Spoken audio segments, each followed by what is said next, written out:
جی السلام علیکم عزیز طلباء اور طالبات، امید ہے کہ آپ خیریت سے ہوں گے۔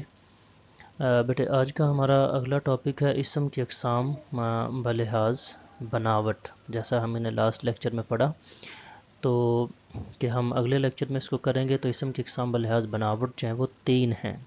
وہ کون کون سی ہیں یہ آپ نے فگر ذہن میں رکھنا ہے کہ بناوٹ کے لحاظ سے اسم کی 3 اقسام ہیں، جبکہ استعمال کے لحاظ سے اسم کی 2 اقسام تھی جو ہم آلریڈی کر چکے ہیں۔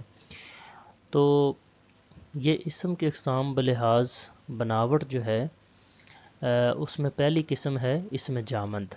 اسم جامد کیا ہوتا ہے؟ وہ اسم جو نہ خود کسی کلمے سے بنے اور نہ کوئی کلمہ یا لفظ اس سے بن سکے، جیسے دولت، درخت، چٹان، پتھر، چٹائی، پہاڑ وغیرہ۔ دوسری قسم ہے بیٹے اسم مصدر۔ وہ اسم ہے جو خود کسی کلمے سے نہ بنے لیکن اس سے بہت سے کلمات آگے بن سکیں، جیسے لکھنا سے لکھا، لکھی، لکھے، کھانا سے کھایا، کھائی، لینا سے لی، لیا، لیے وغیرہ۔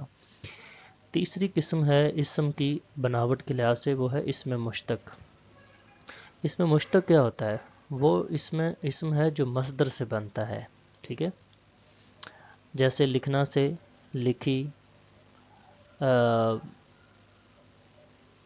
لکھنا، لکھا، اس کے بعد پڑھنا سے پڑھی، پڑھا، جانا سے گیا وغیرہ۔ تو یہ ہے جو وہ اسم کی اقسام بلحاظ اس بناوٹ کی اسم مشتق جس کو ہم کہتے ہیں، ٹھیک ہے؟ تو یہاں سوری ایک جو وہ مسٹیک ہے، اس کو ہم درست کرتے ہیں کہ یہاں جو ہے اس میں مصدر جو ہے وہ ہے صرف لکھنا، اور اس کے بعد جو ہے وہ کھایا بھی جو ہے وہ کھانا سے ہے، لیکن یہاں جو ہے وہ کھانا جو ہے یہ مصدر ہے۔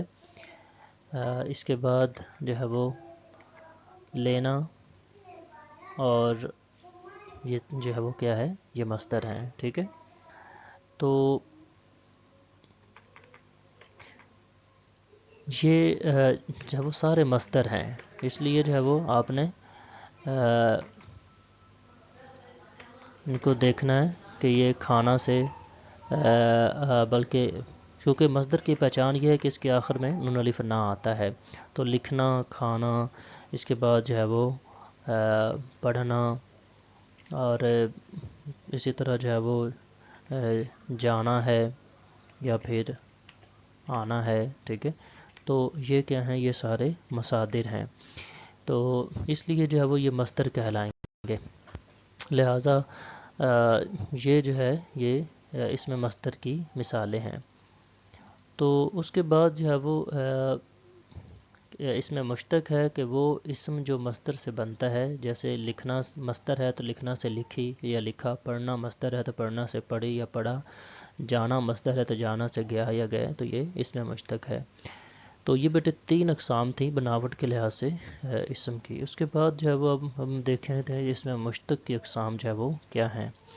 اس میں مشتق کی 5 اقسام ہیں۔ تو یہ ایم سی کیوز میں آتا ہے، بورڈ کے پیپر میں آپ کو یہ پتہ ہونا چاہیے کہ جو ہے وہ اس کی کتنی اقسام ہیں، ٹھیک ہے؟ اس میں مشتق کی تو یہ 5 اقسام ہیں۔ پہلی ہے اسم فاعل، دوسری ہے اسم مفعول، تیسری ہے اسم حالیہ، چوتھی ہے اسم حاصل مصدر، 5ویں ہے اسم معاوضہ۔ تو اب ہم اس کی تفصیل دیکھتے ہیں۔ پہلا ہے جی اسم فاعل کیا ہوتا ہے؟ تو وہ اسم مشتق ہے جو کسی کا فاعل ہونا ظاہر کرے، جیسے علی کتاب پڑھنے والا ہے، اس جملے میں پڑھنے والا اسم فاعل ہے کیونکہ یہ علی کے فاعل ہونے کو ظاہر کر رہا ہے۔ اسم فاعل کی اقسام 2 ہیں۔ وہ پہلا ہے جی اسم فاعل قیاسی ہے، اور یہ اسم فاعل قیاسی کیا ہوتا ہے کہ وہ اسم فاعل جو ایک قانون یا قاعدے کے مطابق مصدر سے بنتا ہے۔ کیسے؟ جیسے مصدر لکھنا ہے تو لکھنے سے نون الف ہٹا کر جو ہے وہ بڑی یہ لگا دی جائے، تو مذکر کے لیے والا، مؤنث کے لیے والی لگا دیا جائے تو وہ اسم فاعل قیاسی بن جاتا ہے۔ اس کے بعد اسم فاعل سماعی ہے۔ اسم فاعل سماعی کیا ہوتا ہے؟ جو سنا سنایا ہو، سماعت سے تعلق رکھتا ہو، اور معنی اسم فاعل کے رکھتا ہو، یہ کسی قاعدے یا قانون کے مطابق نہیں بنتا، جیسے موچی جوتے بنانے والا، حلوائی مٹھائی بنانے والا، عابد عبادت کرنے والا۔ اس طرح جتنے بھی الفاظ سنے ہیں جن کے معنی لکھنے پر ان کے آخر میں والی یا والا آئے گا تو یہ اسم فاعل سمائی کہلائے گا۔ اس کے بعد بیٹے اسم مفعول، اسم مفعول کیا ہوتا ہے؟ وہ اسم مشتق جو کسی چیز کا مفعول ہونا ظاہر کرے، جیسے لکھا ہوا خط، پڑھی ہوئی کتاب، کھایا ہوا کھانا، ٹھیک ہے۔ تو اس میں خط جو ہے وہ مفعول ہے، لیکن مفعول کو یہ خط کو کون سے الفاظ مفعول ظاہر کر رہے ہیں؟ تو وہ ہے لکھا ہوا۔ یہاں پڑھی ہوئی کتاب ہے تو یہاں کتاب کو مفعول کون سے الفاظ ظاہر کر رہے ہیں؟ تو یہ ہے پڑھی ہوئی۔ اسی طرح کھانے کو کون سا لفظ ظاہر کر رہا ہے کہ یہ کھایا ہوا ہے، یعنی مفعول ہے، تو وہ کھایا ہوا ہے۔ تو لہٰذا یہ دونوں اس میں مفعول کہلائیں گے۔ اس کے بعد ہے اس میں مفعول کی اقسام۔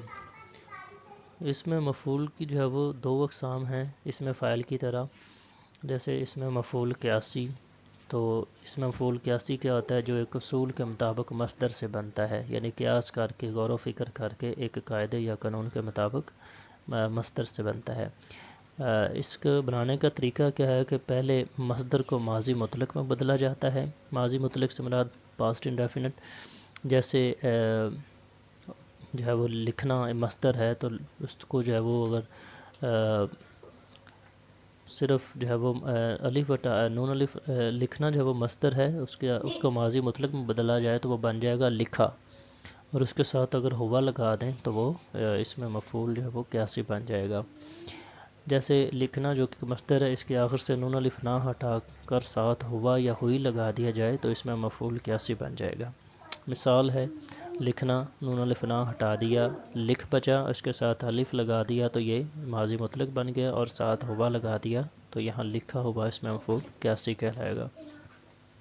اس کے بعد ہے اس میں مفعول سمائی۔ وہ اس میں مفعول ہے جو سنا سنایا ہو، جس کو بنانے کا کوئی اصول یا قاعدہ نہیں ہوتا، تو بلکہ اس کے معنی لکھنے پر آخر پر ہوا یا ہوئی آ جائے گا اور یہ اس میں مفعول سمائی کہلائے گا۔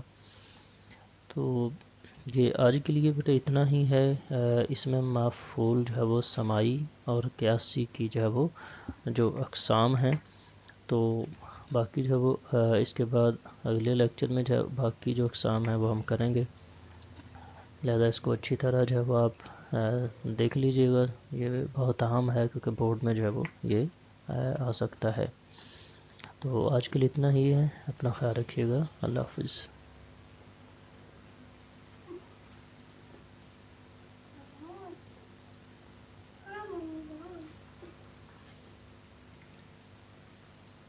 کل ہی ہونا